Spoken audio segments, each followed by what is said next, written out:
This is a Geek Leader.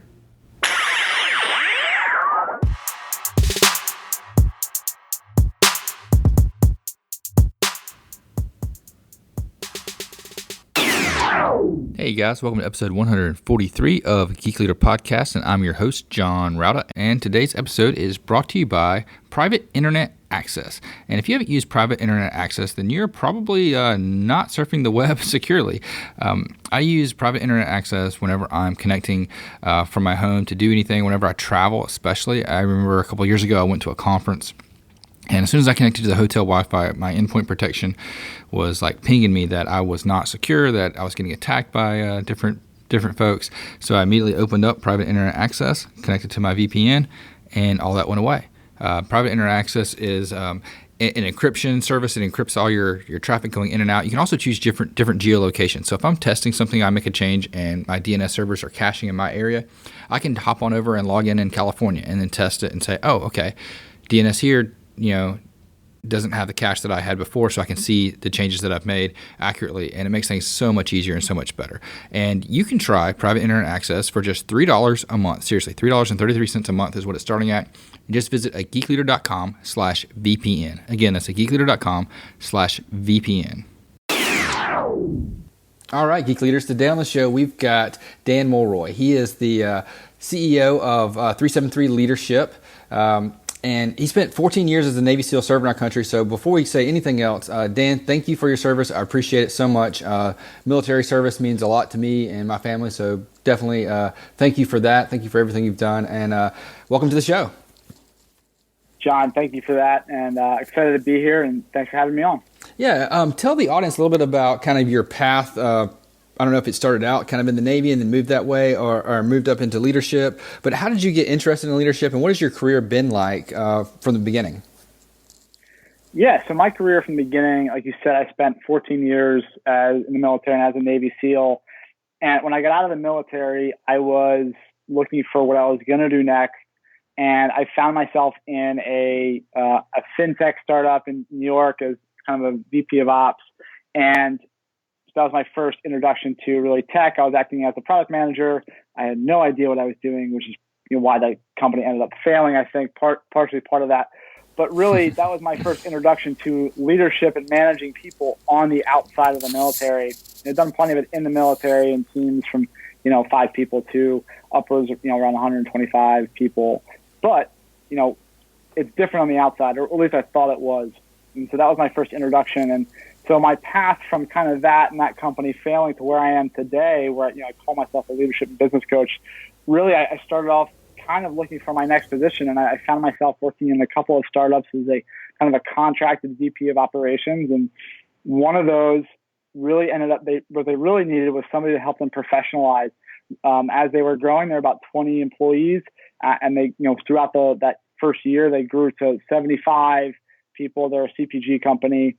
And they 5x their revenue in that year. But they really wanted to lean forward and document a lot of their processes, kind of become more professional around their hiring, their talent management, and help their leaders do that. And now I work with them as a leadership coach with a couple of their middle managers up to their CFO. So how important do you think it is to do some of that documentation and some of that legwork whenever you do want to grow and expand? I think it's really important, but I think it's also important. It's not just important to do it, but it's important to do it in the right way. Because if you do it too much, then it becomes a hindrance, right? Your documentation, your policy, your procedures, they really should be done in an effort to create freedom so that the things that are repeatable you're going to do over and over again, you can have them be documented so somebody can follow them. So when the 101st person comes on, they don't have to go and talk to every single person to find out how to do something. They can read that piece of paper. And then all that energy that would be put into talking to other people can be put towards, the things that really need that thought and that mental, capacity put to them. Yeah, I've seen it done, many different ways in the companies that I've been with, and I've seen sometimes where policies and procedures kind of like hold you back and like put a burden on you. But I've also seen it where it's been like, you ever been bowling and you've seen those bumpers on the bowling? I've seen them like that where it just kind of keeps you in the lanes, and it doesn't hinder you, but it just keeps you from getting out of bounds. Exactly right. Like everything in life, you need a sense of balance. And if you have too much, it's going to hinder you. But if you don't have a little bit at a certain scale or a certain size of company, you're not going to be able to operate as efficiently as you could if you had those processes. Yeah, definitely. So the transition from being in the military to being out of the military, what was that like for you? And was that difficult? Like you mentioned something like you didn't lead people out of the military. That was kind of your first leadership thing outside the military. And that was probably a little bit different. How different was that? So the transition from the military is definitely tough, right? You're making a lateral change from anything you've done for 10 to 14 years. And to move into a completely new realm is tough. Certainly was tough in that regard. You definitely missed the guys. And I would say to the point on leadership and managing people outside of the military, what I thought was going to be entirely different really wasn't. It wasn't as big of a shift as I thought. I mean, I think you can probably get away with a little bit more in the military is how you talk to people and stuff like that. I think everybody that you work with is of the same mind. So I had to shift the way that I thought about things and the way that I communicated to other people. That had to change. But the principles around leadership and about managing really, good leadership is good leadership. It doesn't change regardless of the industry, whether it's in tech, whether it's in CPG, regardless of the industry, good leadership is good leadership. Yeah, I agree 100%. I think it's all about, it's about people, right? Because we're all people, whether we're military people, whether we're tech people, whether we're finance people or accounting people or marketing people, we're all people. Exactly, 100%. So one of the things that I know you've talked about before is kind of like the difference between a manager and leader. And sometimes we think that just because we're not the manager, we can't be a leader. And other times we think just because we are the manager, we're obviously the leader. So what do you think the difference is there between a manager and a leader? So the two definitions I like that I think best explain this difference is, to me, managing is controlling, right? You're controlling the outcomes, you're controlling the people, you're still responsible, but it's the control aspect. To me, a leader, and the definition I like of leadership is it's the process of influencing people to get to a desired outcome through providing motivation and power and influence. So really, it's the difference between controlling somebody and influencing them. A leader understands that they're not the one doing the work. They're not controlling the outcome. They're influencing the people who are then doing the controlling or doing the work. And I think that's the biggest differentiation. To your point, just because you're a manager doesn't mean that you're necessarily a leader. And on the other side, just because you're just because you're a manager doesn't mean that you're going to be a leader. Anybody can be a leader. You can be a leader of yourself. A leader of 5 people is going to be different than a leader of 20 people or a leader of 1,000-person organization. And each job or each leader needs its own skills and has to go into that, but they all kind of build upon each other. Yeah, no, and I think that's one of the things that's challenging as you grow as leadership. And I've seen this in my career too. I started out, individual contributor, then kind of became a manager of a small team. And then you kind of get promoted to where you're running an entire department and you've got multiple teams underneath you, and that leadership is different. You have to attack that different. What are the different things that you've seen when it comes to leading at different levels? The biggest thing that I've seen in leading with different levels is the further you get away from the end user or the person on the front lines, the less you have to do. The analogy I like is, or the way I explain it, I've heard this explained is, I think I heard either the current or the former CEO of Home Depot say this, and he was told after the first month or so in his job that if you imagine a bunch of wheels, and every person in the organization is a wheel, right, a cog in a machine, and you're at the top and you're spinning really fast, the person at the bottom has to spin even faster because your input is so much greater, or has such a greater effect. So to me, the further you move from that bottom wheel, the one who's, the bottom cog, who's actually touching the consumer, the further you get from that, the less you have to do, and the longer view you have to have about things, so that everybody else can you set the pace, if that makes sense. It makes total sense. And the way you described it with that analogy of the cog, you think about like a wheel. If you're on the outside of that wheel, you've got to run 10 times faster than the guy on the inside, Exactly.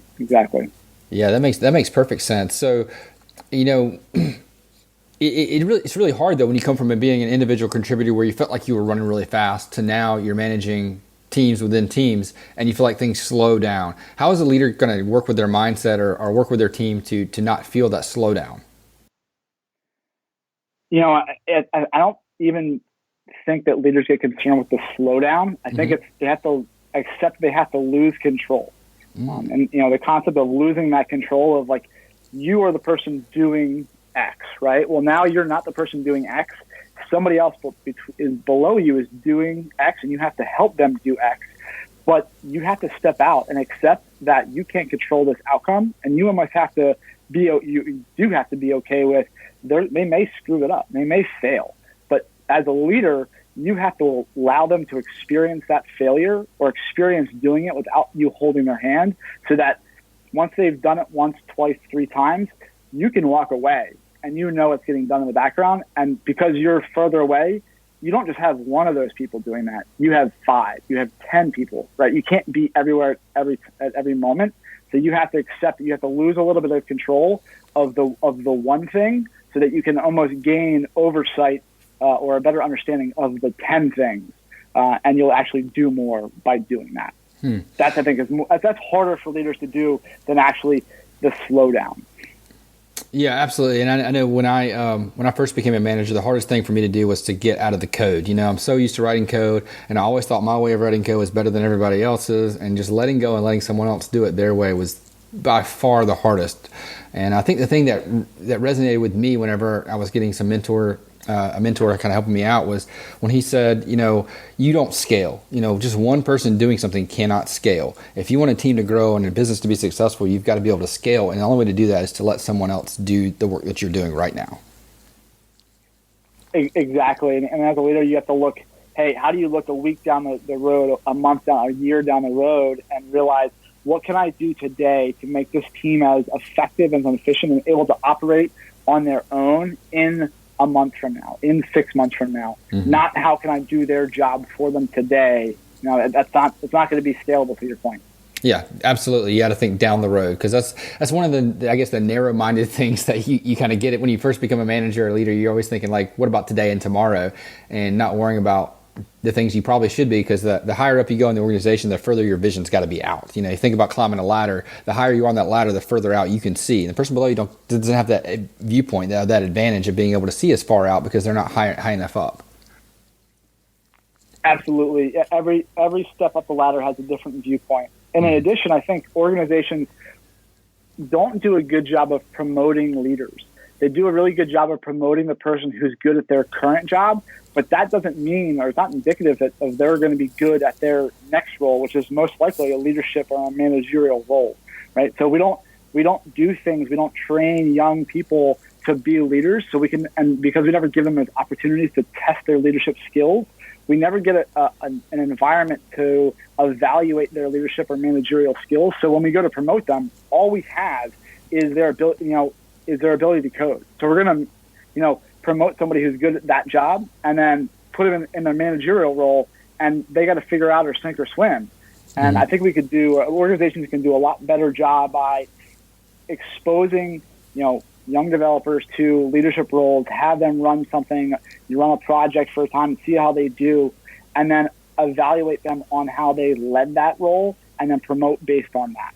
I think that makes perfect sense. And, I've never seen a company actually do that, but it would probably be far better for them that do that. I guess in all the companies I've been with, it's been like, if you're the best engineer, the best developer, the best, whatever, widget maker, then guess what? You're going to lead all the other widget makers, even though most of the time those skills do not correlate. I know when I first got promoted, I thought I was a good developer, so that's why they promoted me. And then when I got into management, I was terrible. I sucked at it. It was a skill I had to really work hard at and focus really hard at and get mentors and help doing that. And I didn't get a coach, but that's one of the things that I wish if I could go back in time, probably get a coach. And the fact that you've taken some of your experience in the military and even outside the military to help coach leaders and managers, what are some of the things that you do or work with when you're coaching someone? Yeah, so it really depends on who I'm working with. And if I'm coaching on an individual basis, we talk about those things. What are the struggles that they're facing as whatever they're stepping into, right? If they're a middle manager, this is their first managerial experience, we talk about something totally different, right? How do you manage 4 people? How do you shift your mindset to your job is to influence these people and get them to do their best work? If they're a little bit up the chain, right? They're starting to become an executive, they're a VP, they have multiple rows below them. It's how do you navigate those things? How do you start to slow down your pace, that cog on a wheel analogy? How do you understand that and how you play in this?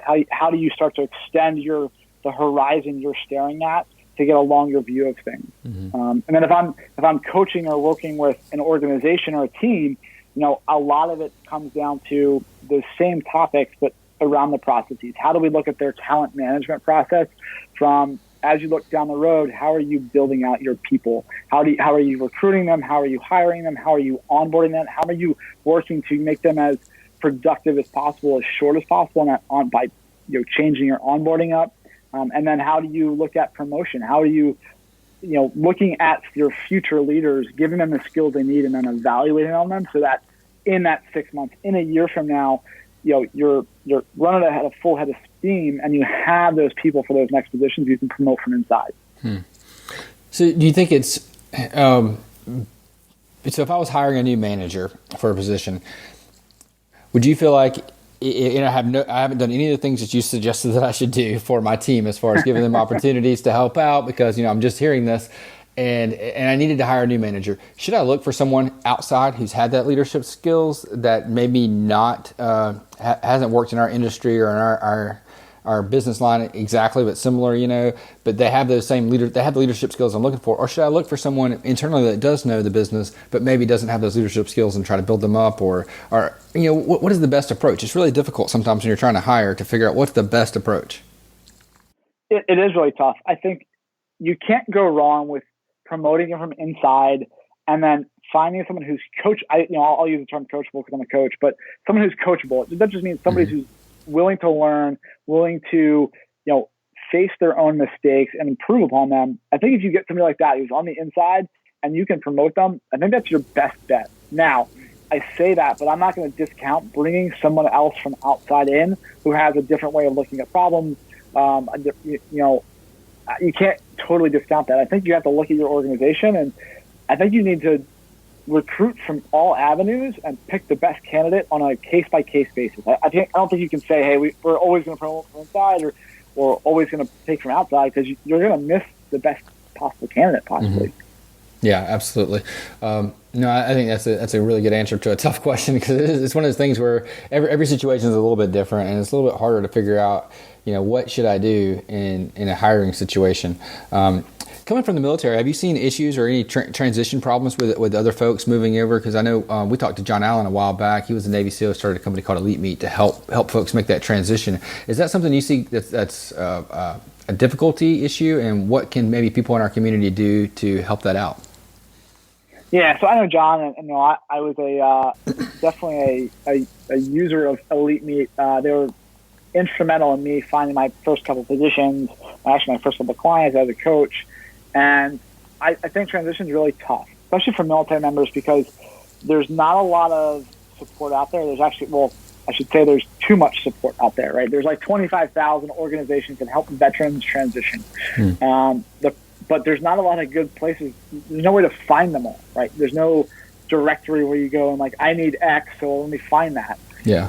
So it's a struggle, as well as veteran can mean so many different things, right? Like you could have somebody come out as a veteran who was a 2-star general, right? You could have somebody who came out as a fighter pilot, somebody who came out as a mechanical engineer. You could have a Navy SEAL come out like myself, or someone for special operations. And every one of those people have their own skills that they come with, and they're going to need a different thing, and they're going to go into something different. So the term veteran is so hard, and it's so almost ambiguous that it's hard to put an answer to that one. I think. No, I agree 100%. I think when you say veteran, it could be just as easy to say person. I want to hire a person. Right. Right. And and I think with that point, if you look at veterans as someone who has been through stressful situations, they have most likely led people, and they have a really interesting way of looking at things. And as an organization, I think you can look at that like, is that something that we could use, right? Do I need a self-starter who can come in and learn anything in a quick period of time and help my organization? If that's right for your organization, then I think as an organization, you look for places or organizations like Elite Meat who have veterans to hire and see how they can help your organization. Yeah, no, I think that's good. I know when I look at, I've hired lots of people over the years and had lots of different folks that reported to me. Some of the most diligent workers and the fastest learners just happen to be veterans, and that's one of the reasons why I'm more attuned to looking in that direction whenever I have the opportunity. So when it comes to becoming a better leader, how does one need to go about that process and think about it? Because sometimes, I know for me, it was almost like I had to hit rock bottom. I had to have two people quit on the same day to really focus on it and say, hey, I got a problem here I need to fix and go in that direction. What about someone who hasn't hit that part, but they just realize, hey, maybe I can be better at this? What kind of mindset should they get into? How do they go about getting ready to be a better leader?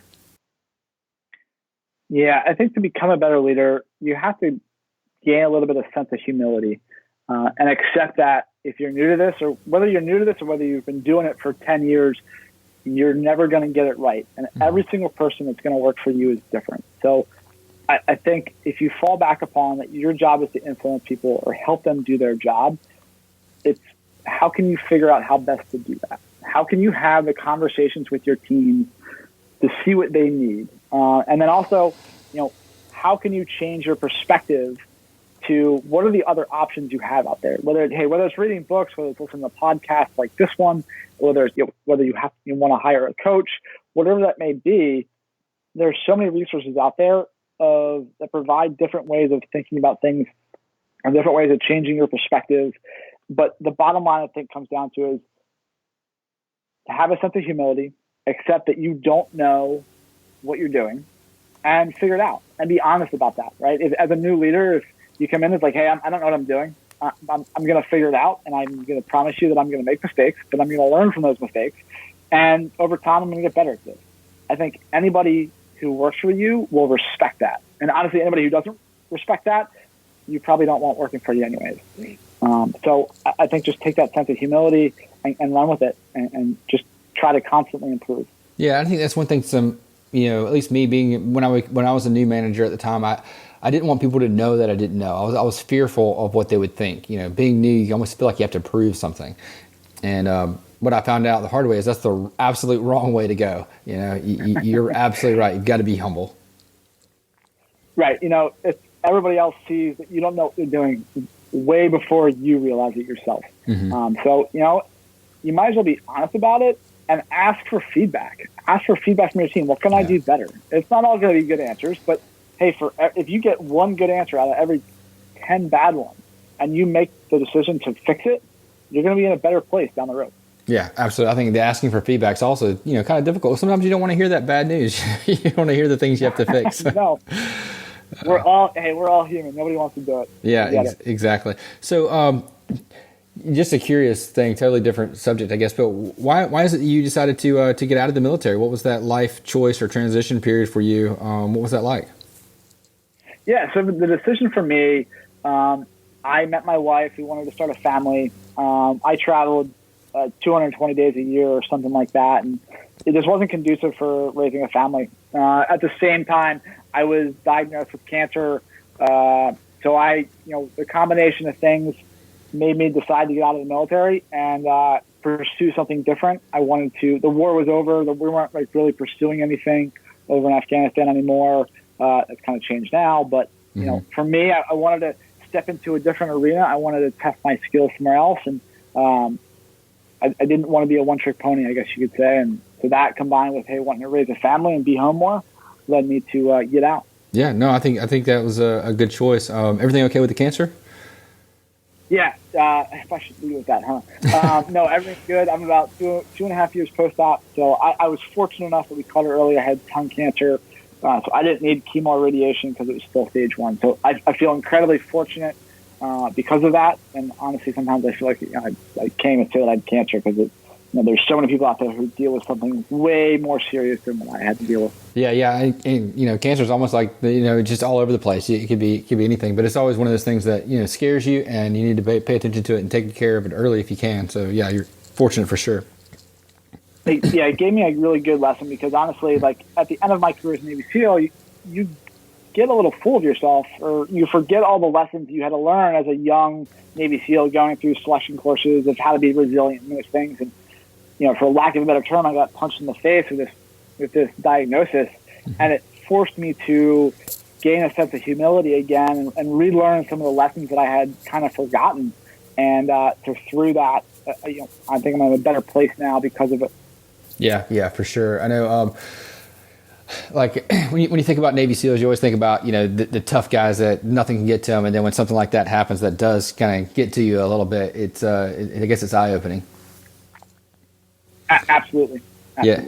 And I know I've read Goggins' book and Tom Shea's book and a couple other Navy SEAL books that are just like super fascinating to see some of the things you guys have went through. What are some stories of leadership that you have that you may have seen that kind of resonated with you and helped you become a better leader by seeing somebody in the line of fire or in service or something like that really helped you out? Yeah, so I think there's two stories that I'll speak to, and I think the military is gives you an interesting lesson in leadership because every 2 years or so you have a different leader, right? All the leadership positions kind of move on every 2 to 3 years. So over the course of 10 years, 15, 14 years in my case, you get to see a bunch of different leaders. You get to see how the direct change correlates to like the culture of an organization. So the one lesson I learned was I had a terrible leader and that switched over to a fantastic leader. And within like 2 days, a matter of days from this transition happening of these leaders, the environment or the culture of the SEAL team that I worked at changed, right? It went from a place where nobody wanted to come to work, nobody wanted to be in the office, to an environment where people were like happy having conversations again and were just like generally wanting to be at work. And really, that really just came from the changing of one person. And that's the lesson in, hey, what a good leader can do for an organization and what a bad leader can do. The second lesson I talked to was a Master Chief. So a SEAL Master Chief he's an E9. He's a senior enlisted leader of an organization. So in this case, this guy had probably 22 years of time in the military at that point. And like every Friday, he would walk out in the hallway and grab a broom, and he would just sweep the hallway. Something that he didn't need to do, right? This is the job of a new guy who just showed up, right? Not the Master Chief. But because he did that, nobody else had an excuse not to do anything, right? If that guy who's got 22 years of experience is going out and sweeping the hallway, who am I? Who am I to say that I'm too good to go and do something of that menial task or whatever like that? So I think those are two lessons of what leadership can do. The example you can set for other people, but also the impact you have on an entire group of people just on the way that you act. And I'll say the biggest difference between those first two leaders, the good and the bad, was one sat in his office and didn't talk to anybody and just kind of always was looking for things that people were doing wrong. And the second leader would walk around and engage with people and ask how they were doing, right? And that just created such a better environment to work in. Yeah, definitely. I think building those relationships is extremely important. And it's really hard to do that when you're stuck in an office somewhere just looking for mistakes, and not out there actually learning people, learning who they are and talking to them. Exactly. So when it comes to the second story, I think it was super interesting and helpful for me to realize that you're never too big for any job. If you're asking someone else to do it, you better be willing to do it yourself. It's kind of like the moral of that story for me. And it's also, I don't know, for me, I've never been in the military. My dad was, which is awesome, but I've never been in there. And I always think of military guys are always tough, right? And to be super tough and to be the top ranking enlisted guy, the Master Chief, you wouldn't think that you would, put your ego aside enough to do what seems like a meaningless task that you could just assign someone else to do. No, I think if you think about it, the minute you put your ego aside, you get to see what the second and third order effects are of any of your actions, right? It's not about what you're doing. It's how everybody else perceives what you're doing. So if you're going to go out there, hey, cool, like did the hallway really need to be swept? Was that the most important thing he needed to do at that moment? Probably not. But the perception by everybody else, how that changed the culture, was actually so very important. The book Legacy, which is about the New Zealand All Blacks, one of their big things is, I think it's the first chapter. It's called Sweep the Sheds. And their rule is that they're two captains. Forgive me if I misspeak on this one, but essentially they're captains. They're two captains for the team. Every day after the game, they sweep the locker room, right? Nobody else does. Not the new guy, not the cleaning staff. It's the captains. The most experienced people on the team do it, just to have that sense of humility and to drop the ego and realize, hey, no one's too big for the task. That's awesome. And, that's one of the things that I started doing. I kind of did it on accident.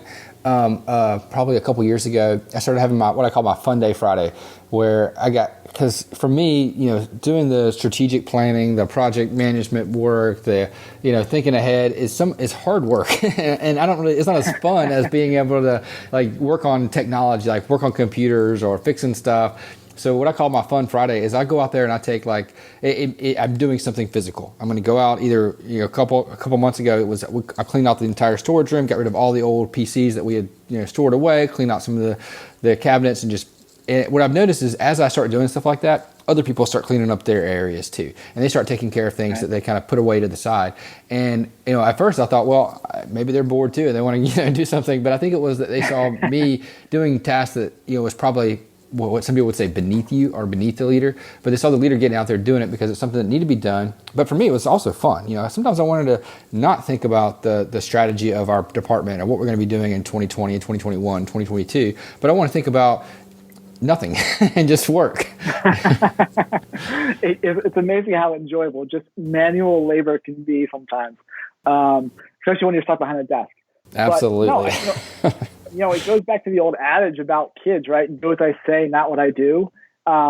This doesn't work. You can't tell people to do something and then you do the opposite because they're not going to follow suit. But if you set the example, your actions speak louder than words. And it's amazing what that's done. I see it all the time in organizations. Yeah, absolutely. Well, Dan, this has been a lot of fun. I really enjoyed having you on. How can people find out more about your company and what you're doing? And also, one more question. Why the name 373?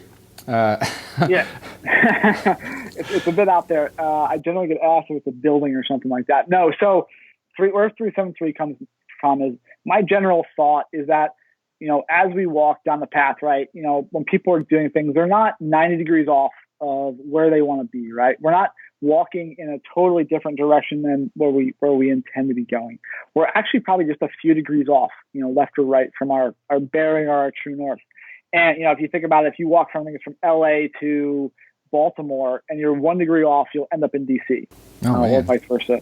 Right. So, if over an hour, 1 degree is not a big deal. But if you walk for a week, a month, a year, that's a huge difference in time or spaces where you want to be and where you're going to actually end up. So to me, 373 North is hey, I think just everybody's a few degrees off of true north of 360. And, I'm here to help them, a gentle nudge to remind themselves to look, instead of always looking down at, hey, what the immediate problem in front of me, pick your head up, take the long view and make sure you're still on the same path and get back on that path if you're a few degrees off. Awesome. So how can people connect with you and find out more about 373 North Leadership and your coaching opportunities and things that you have to offer? Yeah, so anybody can find me at 373north.com or on LinkedIn or Twitter at Dan Mulroy too. I love talking about this stuff. If anybody's ever got questions, just hit me up. Awesome. I'll link all that up in the show notes. People can find that at geekleader.com as well. And thanks for coming on the show. And again, thank you for your service. Greatly appreciate it. Hey, John, thank you very much for having me on. I really enjoyed the conversation. Thanks. Hope you guys enjoyed that episode with Dan, and if so, please head over to Apple Podcasts and leave a rating and review. Share this with a friend. I'd greatly appreciate it. And don't forget, you can hit up Dan on LinkedIn or on his website at 373 North. And you can also get private internet access for only $3 a month. Go to geekleader.com/VPN.